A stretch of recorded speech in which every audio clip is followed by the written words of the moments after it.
If you were a fan of the Nostalgia Critic back in early 2012, then you'll be all too familiar with To Boldly Flee. And if you're not familiar with To Boldly Flee, then I envy you. You could go back and watch this 27-hour outer space adventure which was to mark Channel Awesome's 4th anniversary, or you could gouge your eyes out with Broken Glass. The feeling will pretty much be the same. But for the sake of hurrying things along, let's sum up the plot in the quickest way possible. The Nostalgia Critic turns his house into a spaceship with the help from his fellow internet reviewers and searches for his dead friend and inadvertently comes across the plot hole, where he discovers that he's been a character all along. Basically, it tries to be meta and clever whilst at the same time being loud and goofy, and is a thinly veiled vanity project which is supposed to work as a swan song for the Nostalgia Critic. Wait, what? A swan song? What is this madness? Why are you retiring your cash cow after just 4 years when there is so much more cow to cash? Okay. Well, yeah. So the Nostalgia Critic is dead, figuratively. Doug has decided that he's had enough of producing weekly reviews of stuff he used to watch in the 80s and 90s and at a push the early 2000s. Interesting. If you watched my Evolution of the Angry Review video, you'll remember that I said that other Channel Awesome producers didn't know that it was coming. Most of them learnt about it the same way the viewers did, by watching To Boldly Flee. And those who did know were sworn to secrecy, even to the point where they weren't allowed to share the information with the other producers, their colleagues. Sorry, that should have been in inverted commas, shouldn't it? Their colleagues. Because, lest we forget, nobody was paid to be a part of Channel Awesome outside of the core Chicago-based team. If you wanted to be a part of the anniversary movies, then you were so out of the kindness of your heart, being paid in exposure, which, as we all know, is a form of currency accepted in most major retailers. In fact, on the days that they weren't filming, producers were asked to write, film and edit crossover reviews and hand them over to Channel Awesome so they could make all of the revenue. So, not only were they doing the work for free, they had to do additional work to pay for the work they were doing for free. Okay. And during the filming of To Boldly Flee, with their 39-hour days, the resentment building within the cast, the frustrations felt by the crew, it soon became clear that it wouldn't just be the Nostalgia Critic who would be leaving the Channel Awesome bubble. From the outside, Channel Awesome was a light and fluffy and glorious place. If you wanted to be a reviewer, then that was the place to be. Your content was there, your name on the menu, you'd made it. But little did you know that once you did make it, your content might not necessarily find an audience. If you actually were able to make the 2 videos a month minimum, else you were kicked off the site, then some people were not seeing any increase in traffic at all. And some producers were finding that others were being favoured. They weren't getting the prestigious top spots on the menu. They weren't being pushed, others were being given certain perks. It was around this time that one of the site's biggest creators and another early adopter of the Angry Review format, Spoonie, aka Noah Antwiler, left/was removed from Channel Awesome for making, shall we say, close to the bone jokes? The drama bled into other creators, with some being blamed for Spoonie's departure. It didn't matter that a grown-ass man had made his bed and then had to lay in it. No, it's always somebody else's fault. Taking sides is fun, but there'll be more about taking sides a little later. Now that the Nostalgia Critic was dead and Spoonie was a goner, what draw was there to the site? None. There was none. But the Channel Awesome guys thought they had their answer in the form of Demo Reel, a web show which was basically a slight variation on Be Kind Rewind. But Doug got to continue making movie-themed content, which he thought the audience wanted, whilst moving away from the reviews, which is what the audience actually wanted, and views were not great. In fact, views were down across the board, and fans were not happy at all. But in the meantime, people had discovered that there was more to life than angry reviews. That it is possible to watch movie critiques whilst avoiding sketches and high-pitched screaming. Quick! Let's bring the Nostalgia Critic back!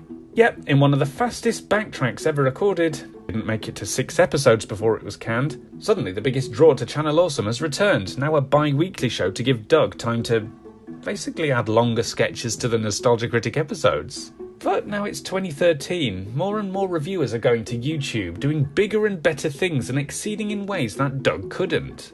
The is he or isn't he associated with Channel Awesome YouTube reviewer Ashens has made his own movie, with actual production quality, professional actors, a talented director, and was released in shops and everything. It wasn't chock full of in-jokes that only dedicated viewers would understand. And there was that little earworm burrowing inside Doug's head. He just couldn't stop thinking that he wanted to do more. And the best way to do that is by raising $90,000 on Indiegogo. Money well spent, I'm sure you'll agree. Fair enough, they probably spent some of the money on Pop Quiz Hotshot, but what happened to the other $89,996? It will go down as a mystery through the ages. My guess is a swimming pool full of prostitutes. This resulted in a lot of fans losing trust in Channel Awesome, and once you have a roster of resentful producers and a legion of unhappy fans, well, things are gonna go a little cockeyed.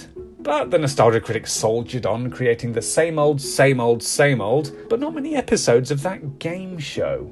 But let's not forget the infamous clipless reviews, where Doug reviews a movie currently in the cinema using nothing but his own memory to recreate scenes and clips. Yeah, it's as disingenuous as it sounds, but it's Doug's attempt at bringing demo reel back. But we're not buying it, Doug. We're not buying it one bit. Over the coming months, a number of producers left the site. Things muddled along, Channel Awesome continued to grow in subscribers on YouTube, but the site itself continued to decline. There was a small-scale 5th year anniversary, but nothing for the 6th, 7th, 8th, 9th. Surely they'd do something for the 10th year. And they were planning it, and about to shoot it. That is, until a document was publicly released titled Not So Awesome, along with the hashtag #ChangeTheChannel. Abuse, bullying, sexism, grooming, sexual assault, protecting abusers. There are some really serious accounts contained within the document. If you haven't heard about it, or read it yourself, but consider yourself a fan of the site, then I would encourage you to read it. For the sake of full transparency, I knew well in advance about the document, and was even invited to add my own experiences of Channel Awesome. But after hearing some of the other experiences by other producers, I felt that my own story would have been out of place. My own grievances are really small compared to what other producers have been through, and it would have come off as petty sat next to theirs. But in a response issued on the website, that's how Channel Awesome treated everything. They pushed blame, they ignored important points raised, they deflected, they were even sorry you felt that way. But off the back of it, the producers fled. The 10-year anniversary, which producers were basically boarding the planes to go and shoot, was cancelled. Doug was silent. After their initial responses, the site was silent. A ghost town. Apart from the cinema snob loyal to his friends in Chicago, and Guru Larry, who is Guru Larry, let's be honest. Yes, they lost subs, but only temporarily. You can't stop a hype train for too long, especially when you've been watching them for almost 10 years. And that's where things are today. The Nostalgia Critic continues to churn out the same content over and over again. And people continue to watch Doug shout and scream and get angry whilst reviewing movies which aren't really all that nostalgic anymore. I mean, The Lion King is worthy of an angry review? Come on! But what about the ex-producers? Well, some have stopped reviewing altogether. Some have seemingly fallen off the face of the earth. But most have changed or refined their approach. Channel Awesome was Doug's site. It was even called That Guy with the Glasses for the first few years after all. He was the driving force. He was the one that everyone visited to watch. So when the angry review bubble burst, producers decided to find their own voices. The wave of newer movie reviewers on YouTube had proven that it was possible to do after all. So no longer were people pumping out expletive-laden movie reviews a carbon copy of the one that came before it. Every producer indecipherable apart from their catchphrase or their accent. Yes, there are still some angry reviewers out there, doing their thing, entertaining their audiences, growing their channels, and I'm sure they're having a great time doing it. And this isn't a dig at anybody who still does make angry review style content. I mean, I still enjoy throwing a little bit of a wobbler myself, but there are very few new producers adopting this style. Internet criticism has on the whole moved on, currently favouring longer essay-style videos on multitudes of topics. Or it could just be something as simple as a Twitter thread, but whatevs. But there's a well-known saying that seems to be applicable here, as the introduction and swift removal of demo reel seems to prove. If it ain't broke, don't fix it. Because there's a certain section of the angry reviewing community which, despite having been around for 15 years, continues to go from strength to strength. And it'll be time to take a look at that next time.